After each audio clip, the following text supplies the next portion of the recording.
welcome back to my channel. Hope you're all doing well out there. And today we're back to Silent Night, Deadly Night territory. But before we get back into this, do me a favor, like, comment, and subscribe. I greatly would appreciate that. Also, as always, a shameless plug for my TeePublic store. I'll leave a link for that in the description box below. And today we're on the Silent Night, Deadly Night Part 5.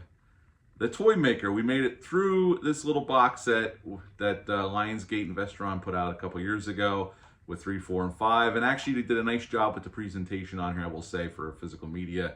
There's some cool little special features with interviews with some of the people that were involved in the movie. So if you like these films or you're a completist, it's definitely worth picking up this little set from Lionsgate. And the transfers are pretty good, especially considering all 3 of these movies were released straight to video. They never got a theatrical release. So yeah, definitely worth it if you're a fan of the franchise or you're just a completist and want them all on at your leisure at home video on physical media.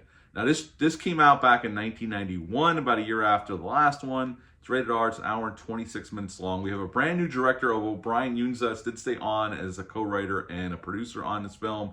Martin Katrasser came in to direct this film. He would go on after this to be Quentin Tarantino's script supervisor on every film Tarantino ever did. So I thought that was pretty interesting. Jane Higginson's in this movie as Sarah. She's our mother that is with us throughout the film. Neth Hunter is back as Kim, but not the same Kim as Part 4.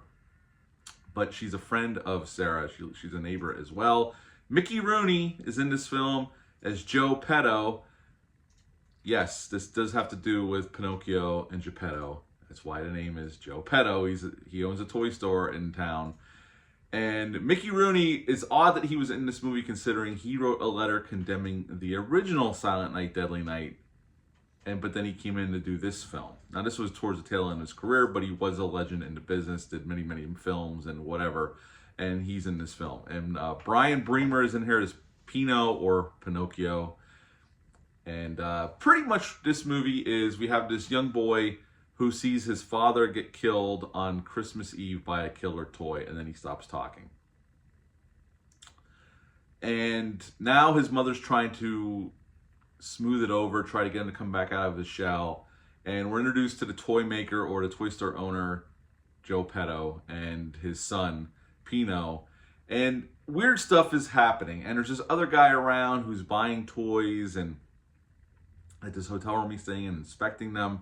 We find out later this is Sarah's ex, and her little boy is actually his son. And at the end, Joe Petto gets killed by Pino because he's been abusing him all these years physically. And now Pino wants Sarah for himself, for his mother, and kill her son. And he's basically like a Ken doll underneath. This movie's just as wild as the last movie. And pretty much they defeat Pino, and that's the end of Silent Night, Deadly Night 5, The Toy Maker.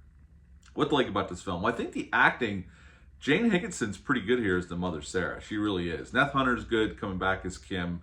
She's doesn't have as big of a role, but she does pop in and out. Mickey Rooney's good here as Joe Petto.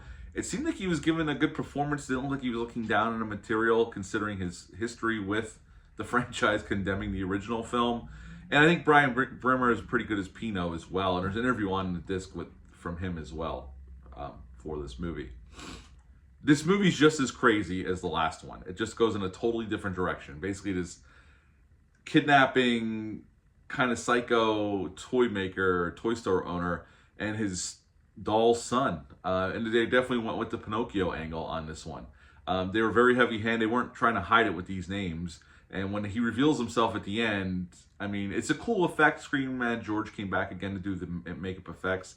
And there's some cool makeup effect gags here. And the toys come alive and are trying to kill people. And so there's some cool, fun stuff in here. This movie's definitely goes in a totally different direction than the last film. So if you're up for something like that, something that just goes crazy, then you'll probably enjoy this one. I think I enjoyed Part 4 a little bit more than this one, but this one's not bad. It's just really out there and goes in a totally different direction. I mean, this could have been anything. This did not have to be a Silent Night, Deadly Night movie. Just like the last film. I mean, that script could have been anything and not had anything to do with the Silent Night, Deadly Night franchise. But this is what they decided to do. Live Entertainment released these in the early 90s on video, and they gave Yunza basically 2-picture deal to make these 2 movies for them. And that's what he did. But this one, he handed directing duties off to somebody else. So I brought Neth Hunter's in this film from Part 4. Not only did she show up in this film, but you'll see Clint Howard briefly in this film as a mall Santa. I shit you not, Clint Howard came back. He's not playing the same character, but he plays a mall Santa in this film. He's only in the movie for like maybe a minute, but Clint Howard also comes back. Is this a good movie? Again, like I said with the last few, no, it's not a good movie. But there is some enjoyment to be had out of this. It's so wild and wacky that if you just take the ride, it could be fun. I just didn't enjoy it as much as I did the fourth one. I thought the fourth one went even more crazy, but this one's pretty crazy in its own right. So at the end of the day, I would give Silent Night Deadly Night 5, The Toy Maker, a 5 out of 10.